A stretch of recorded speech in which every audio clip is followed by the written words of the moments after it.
안녕하십니까. 장자 읽는 최경렬입니다. 장자를 시작을 하게 됐습니다. 시작합니다. 어, 상당히 장기 프로젝트가 될 것 같은데, 본문 시작하기 전에 몇 가지 말씀을 좀 드리고 들어가도록 하겠습니다. 이 장자가 33편입니다. 그래서 요거는 이제 내편, 외편, 자편 일반적으로 이렇게 나누고 있고, 요걸 사람들이 통상 받아들이고 있어서 그 순서대로 따라가도록 하겠습니다. 상당히 많은 양이고, 그래서 주석은 최급 가급적 자제를 하고 단어풀이만 집중을 하고, 뭐랄까 본문을 중심으로 읽도록 하겠습니다. 제가 지금 장자를 몇 번째 읽고 있는데, 읽을 때마다 다른 맛이 나는 게 장자의 장점이라고 할 수가 있겠습니다. 근데 뒤집어 보면 이게 처음 접하거나 익숙하지 않을 때는 되게 헷갈리고 막 그럴 수 있습니다. 그 헷갈리고 그럴 수 있는 게 장자의 또 진면목이고 장자가 노리는 바이기도 하기 때문에 장자에 대해서 갖고 있었던 상식이나 선입견이나 이걸 최대한 이렇게 괄호 치시고 한번 들어보시면 어떨까 제가 말씀드리고 싶습니다. 그렇게 따져보면 뭐 본문만 부지런히 읽으면 뭐 어느 정도 이게 커버가 되지 않을까 싶습니다. 문제가 몇 가지 있어요. 하나는 장자가 사람들이 널리 알려진 그 중요한 재밌고 흥미로운 이야기들은 별 문제가 없는데 가끔 이 허방을 짚는 듯한 얘기가 나올 때가 있어요. 이 철학자들은 그 심오하다고 얘기를 하는데 제 생각은 약간 다른데 어쨌든 그런 부분이 나올 때는 너무 깊이 들어가지 않고 지나가도록 하겠습니다. 내용에서 볼 때. 두 번째는 장자 텍스트가 끊어읽기가 상당히 좀 논란이 되는 부분이 많아요. 해석도 여러 가지로 많고 주석도 워낙 많은데 그거는 장자 끊어읽기 그리고 어떻게 이 개념을 잡느냐에 따라서 완전히 이 편차가 너무 커서 그래서 장자에 대한 얘기가 지금도 많고 여전히 이제 쓰여진다고 생각을 하는데 역으로 그래서 흥미롭기도 하죠. 그리고 이제 세 번째로 장자가 뭐 공자도 그렇습니다만 이 다각도로 보일 수가 있는데 그 다각도로 보이는 게 하나로 조직적으로 꿰 수 있거나 아니 중심을 두고 이게 그걸 재배치를 할 수 있거나 아니면 뭐 핵심을 얘기하고 그거에 따라 단계적으로 넓혀 나간다. 어떤 식으로 조직할 수도 있을 것 같은데 장자는 그 다면체가 상당히 모순적이에요. 모순적이고 서로 이 충돌을 하고 충돌시키고 본인이 자각을 하고 있는데도 그걸 그대로 두고 가고 있단 말이에요. 그걸 어떻게 해석할 것이 장자랑은 진짜 어려운 점이라고 생각합니다. 그래서 장자를 한 10가지, 한 12가지, 한 너댓 가지로 이 얼굴이 나타나는데 그 얼굴을 어느 면에 중심을 두느냐에 따라서 장자가 완전히 다르게 읽힐 수 있습니다. 제 문제이기도 한데 그래서 전 이번에 장자를 읽을 때는 좀 평범하지만 뭐라 그럴까 장자의 문제 의식 중에 하나라고 할 수 있는 어떻게 살아야 하는가, How should I live? 어떻게 나는 살아야 되는가라는 거를 일단 기준점을 두고 읽도록 하겠습니다. 이게 밑도 끝도 없는 질문이고 사실 이 삶의 철학이라고 그러는 것이 갖다 붙이면 다 할 수 있는 것이기 때문에 이게 상당히 무책임한 말이 될 가능성이 높은데 일단 감수를 하고 가보도록 하겠습니다. 제가 이번에 장자를 읽는 데는 목적이 하나가 있는데 하나는 장자의 문학성을 밝혀보려고 그러는 게 이번에 이제 초점을 두고 있어요 사실. 그렇다면 이 문학성을 강조하는 것이 장자의 삶의 삶 어떻게 살 것인가 하는 문제와 어떻게 연결되는가, 이것이 저한테 주어진 과제이기도 하겠죠. 그리고 장자를 읽을 때 방법론이라 그럴까, 두 가지 정도를 방법론을 얘기할 수가 있는데, 본문을 충실히 읽는 거지만 그 지향점을 얘기한다 그럴까요? 전 두 가지를 강조를 하고 싶어요. 첫째, 그 노자와의 연관성, 노장사상이라고 얘기를 우리 하는데, 같은 부분이 있고 다른 부분이 있습니다. 같은 부분과 다른 부분, 뭐 이제 제가 이제 말씀을 드리겠습니다만, 노자와의 연관성을 피할 수 없어요. 이걸 뭐 까딱하면 뭐 노자의 무슨 뭐 아류냐, 노자의 부연 설명이냐, 이런 문제가 아니라, 노자를 분명히 알았을 테고 읽었을 텐데, 자기의 생각을 진행시키면서 노자와 부합되는 부분이 생겼을 수도 있기 때문에 선후관계라든가 영향관계로만 볼 수 없는 부분이 분명히 있어요. 그리고 자기 생각이 그러니까 명시적으로 드러나지 않고 암시하기만 하는데도, 그것이 이렇게 멀리서 이렇게 서로 이렇게 자극이 맞춰지듯이 이게 부딪히는 부분이 있습니다. 그래서 이 노자와의 연관성, 제가 노자를 강의를 했고 노자의 책도 썼기 때문에 노자와 이 연결 지점을 한번 제가 짚어보는 방향을 첫 번째로 잡고 있고, 두 번째, 요것이 장자롭게 만드는 굉장히 중요한 지점이고, 이 부분이 저는 아주 세심하게 볼 필요가 있다고 생각을 하는데, 해시와 장자의 관계입니다. 해시가 보통 인물이 아닌데, 우리는 해시를 그냥 친한 친구, 누구나 알고 있죠. 근데 장자가 눈에 보이는 파트너가 해시이기도 하고, 눈에 보이지 않는 파트너가 해시이기도 합니다. 그래서 해시를 염두에 두지 않고 장자를 읽으면 희한하게 보이는 부분이 아주 많아요. 그래서 이 부분을 좀 주의를 할 필요가 있는데, 해시를 이해를 하려면 반드시 묵자를 염두에 둬야 됩니다. 우리나라가 이제 동양학을 하지 않으면서 안 읽는 텍스트가 몇 개가 있죠. 가장 유명한 텍스트가 묵자를 안 읽죠. 그리고 이제 한비자 별로 안 읽죠. 그리고 이제 뭐 좀 읽는 사람이 있긴 한데, 병가, 손자를 별로 안 읽죠. 이게 굉장히 큰 문제인데, 이게 엄청난 텍스트들인데 순자도 잘 안 읽죠. 이 굉장히 중요한 텍스트들인데, 논어를 이해하는 굉장히 중요한 텍스트가 묵가입니다. 묵가. 그래서 묵자를 이해하지 않으면 논어 읽기가 굉장히 힘들어지죠. 묵자에 대해서 가장 격렬하고 세게 반발을 하면서 자기 철학을 정립해 나간 사람이 맹자입니다.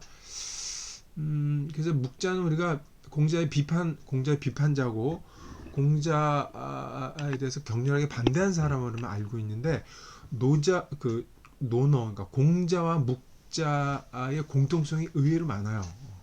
그리고 묵자를 받아들인 사상가가 이제 두 명이 나오는데, 하나는 맹자는 묵가에 대해서 굉장히 반발을 하고, 그러면서 이제 자기 사상을 진행시켜 나가는데, 맹자와 동시대인이 장자였다는 얘기가 일반적으로 받아들여지죠. 맹자도 장자도 맹자를 한 번도 언급한 적이 없다는 게 놀라운데, 일반적으로 받아들이고 있죠. 근데 맹자는 묵가를 격렬히 비판을 하고 맹자 이렇게 나오죠. 근데 해시는 묵가의 사상을 전폭적으로 받아들였습니다. 근데 이 전폭적으로 받아들인 게 두 가지. 하나는 묵가의 논리학입니다. 우리나라는 묵가의 논리학을 거의 안 보고 있죠. 묵가의 논리학이 엄청난 영향을 끼쳤는데, 근데 어려워요. 묵가의 논리학이 어려운데, 이 묵가의 논리학을 흡수를 하고 학문 방법론으로 흡수를 하고, 특히 해시가 받아들인 게 겸해사상, 만물은 모두 하나다, 동등하다 라고 하는 사상을 이제 폭넓게 받아들였는데, 이게 재물론에서 전면적으로 검토가 되죠. 장자는 묵가가 사용한 논리를 받아들여서 세련화시키고 정교하게 논의한 해시를 그대로 받아들입니다. 가장 잘 이해한 사람이 이 장자일 거예요. 해시도 이 장자를 가장 깊이 이해했고, 단 마지막 만물을 하나니까 모두 다 포용하고 받아들여야 하는 태도에 대해서 장자는 유보적이었어요. 여기서 이제 해시와 갈라지고 이 갈라지면서 장자 특유의 색깔이 드러나죠. 이 장자 특유의 색깔이 묵가의 논리학을 받아들여 재련화시킨 장자의 논리학과 이 결합이 되면서 장자가 이제 놀라운 작품이 됩니다. 장자가 어려운 이유는 바로 그 해시의 논리학을 받아들여서 구사하는 장자의 그 다양한 수사 논리학 때문이에요. 그래서 이 장자는 그 논리학을 자유자재로 구사를 해서 역설, 반어, 아이러니 이쪽이 굉장히 능하죠. 특히 능한 게 유머에 능합니다. 근데 우리는 그 공부를 할 때 진지하고 경건하고 심오하고 깊이를 가져야 되고 중후해야 된다는 사고방식이 강하게 박혀 있는데 장자는 이런 태도에 대해서 되게 반발을 하고 있죠. 그래서 장자는 읽다 보면 농담을 유머 감각이죠. 농담을 포함해서 유머를 조크를 많이 구사를 하고 코믹한 면이 많은데 철학 하시는 분들은 이거를 죄다 심오하고 깊이 있는 말로 받아들이기 때문에 이 장자의 어떤 진면목을 놓친다고 저는 생각을 해요. 제가 아까 문학성에 대해서 말씀을 드렸는데 장자가 놀라우게도 예술 쪽에 굉장히 깊은 영향을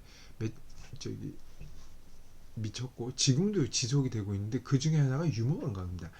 이 장자의 유머 감각은 이 유가나 다른 여타 철학자들에게서 볼 수 없는 장자만의 이 색깔이죠. 그래서 이 장자의 유머를 탁 캐치를 해야 장자라는 텍스트가 굉장히 재밌고 즐거운 텍스트가 되는데 그렇지 못한 게 있지 않나라는 게 이제 장자에 대한 제 유감이라고 할 수가 있겠습니다. 근데 또 장자가 깊어지기 시작하면 한없이 깊어지죠. 그게 참 장자의 독특한 면이에요. 폭도 넓고 이 높낮이와 깊이도 편차가 굉장히 크기 때문에 장자를 읽을 때는 그 장자의 태도 이게 농담을 하는 건지 진지하게 얘기를 하는 건지 반어인지를 받아들여야만 장자를 읽을 때 이 장자와 밀착이 될 수 있고 장자를 즐길 수가 있습니다. 그러니까 장자를 읽으실 때 너무 진지하고 경건하고 심오하고 시리어스하게 진지한 태도만을 가져서는 곤란하다. 그 말씀 일단 말씀드리고 싶습니다. 자, 장자를 이제 들어가 보도록 하겠습니다. 원래 이제 처음 시작하면은 몇 가지 얘기를 해야죠. 장자가 누구이냐, 저자에 대해서, 그리고 장자란 텍스트가 뭐 어떤 게 생긴 거냐 얘기를 하는데 오늘 그거는 제가 너무 길게 하자고 간단히만 말씀드리겠습니다.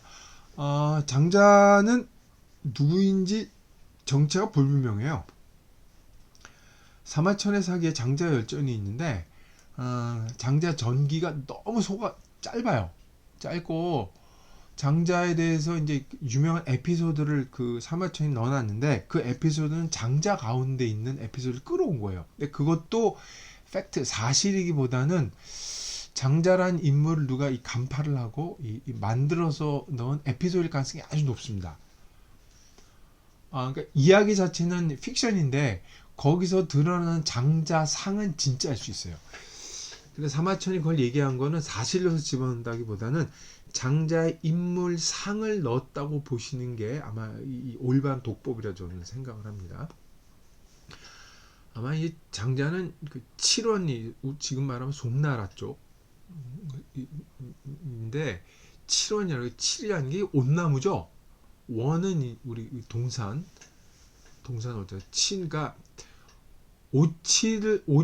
온나무를 심은 온나무 숲을 지키는 숲지기 정도였던 것 같아요. 온나무라는 게 원래 그 사마천의 사기에도 그 화식열전에 제산 얘기할 때 송나라의 특산품으로 온나무인가 얘기가 되죠. 특산물 얘기가 돼서 말을 하는데 온나무라는 건 왕실이나 귀족들이 쓴 용품 공예품이나 용품을 만들 때 우리 옷칠하잖아요. 그 이게 굉장히 중요한 재료였기 때문에 그 따로 관리를 하고 키웠죠. 공급을 일정하게 하려면 거기서 아마 지키는 사람이 아니었나 이 얘기를 하고 아마 맞는 얘기일 거예요. 장자에도 그 나무 숲을 지키면서 자기가 겪었던 얘기를 장자 한 장면이 나오거든요. 그 정도만 아마 합의된 부분이고 나머지는 되게 알기 힘듭니다. 이 장자란 텍스트와도 관련이 되는데 장자란 텍스트는 우리가 알고 있는 대부분의 중국 고전이라는 게 한나라 때 완성이 돼서 편집이 다 끝납니다. 근데 장자는 위진 시대의 편집이니까 굉장히 늦은 겁니다. 그러니까 그때 가서의 장자란 우리가 보고 있는 텍스트가 성립이 되는데 이 말은 거꾸로 하면 장자란 텍스트는 장자가 맹자 시대에 때 살았던 그 시대에 쓰여진 원래 텍스트뿐만이 아니고 몇백 년이 지나면서 계속 텍스트가 장자라는 원래 텍스트가 있고 거기에 이제 얘기들이 계속 장자 학파라고 하는 사람들 후대에 몇백 년이 지나면서 계속 그 작품들이 덧붙여졌다고 볼 수가 있는 거죠. 그 원래 것에 덧붙여진 것이 위진 시대에 완성됐다고 보면 되는 거예요. 그러니까 모든 논어도 마찬가지고 단일 저자의 단일 저작이라는 개념은 제가 책 때마다 누누이 얘기해요. 고대 서문을 볼 때는 책을 볼 때는 그렇게 얘기하면 생각을 하시면 안 된다고 말씀을 드리는데 장자는 그게 특히 심합니다. 그러니까 맹자를 거쳐서 춘추 시대 마렵 그다음에 그 진나라의 통일 한나라 시대 위진 시대까지 그 몇백 년에 걸친 그 장자학파들의 모든 책들이 여기 집대성됐다고 볼 수가 있죠. 그러니까 장자는 장자 본인이 직접 쓴 글이 있는가 하면 후대의 제자들이나 몇백 년 후에 쓴 사람들이 쓴 글들도 함께 모여 있는 그러니까 그 장자 학파의 책이라고 볼 수가 있습니다. 종합판이죠. 그래서 아까 제가 말씀드렸다시피 장자는 네 편이 있고 아마 이 네 편은 장자의 손으로 직접 쓰여진 책의 가능성이 높아요. 외편은 그 학파 가까운 학파 그 자편은 그보다 먼 시대. 그러니까 옛날 사람들도 장자를 읽으면서 다르다는 걸 눈치를 챘다는 거죠. 제가 이렇게 말씀을 드리면은 정말 대단해 뭐 이렇게 말씀하실 수가 있는데 꼭 그런 건 아니고 중국의 역사를 알고 그 시대별로 책을 읽으면 해당 시대에 쓰는 언어와 개념어들을 알 수가 있어요. 그러니까 그냥 조금만 알면 이거는 통일된 이후의 저술이겠구나 하고 조금만 어느 정도 공부만 하면 알 수 있기 때문에 거기에 대해서 너무 이렇게 할 필요는 없을 것 같아요. 어쨌든 장자는 단일 저자가 쓴 일관된 서술이 아니다 라는 것을 말씀드리고 싶습니다. 사실 뭐 우리가 근대에 유명한 작가들 있잖아요. 뭐 소설가들이나 시인이나 그런 사람들의 작품을 봐도 처음부터 끝까지 일관된 사상을 이거는 좀 곤란하죠. 단일 저작이나 단일 작가에도 사상의 변화는 일어날 수밖에 없기 때문에 그 생각 자체가 되게 판타지일 가능성이 많습니다. 일관되고 체계적이고 조직적이란 사고 자체가 일종의 우리 지향점이라고 볼 수 있는 거고 그것도 한 부분이라는 것을 염두에 두실 필요가 있을 것 같습니다. 그래서 장자와 다른 사람과 텍스트에 대한 여기는 이제 이 정도로 하고 1편 소요유를 읽도록 하겠습니다.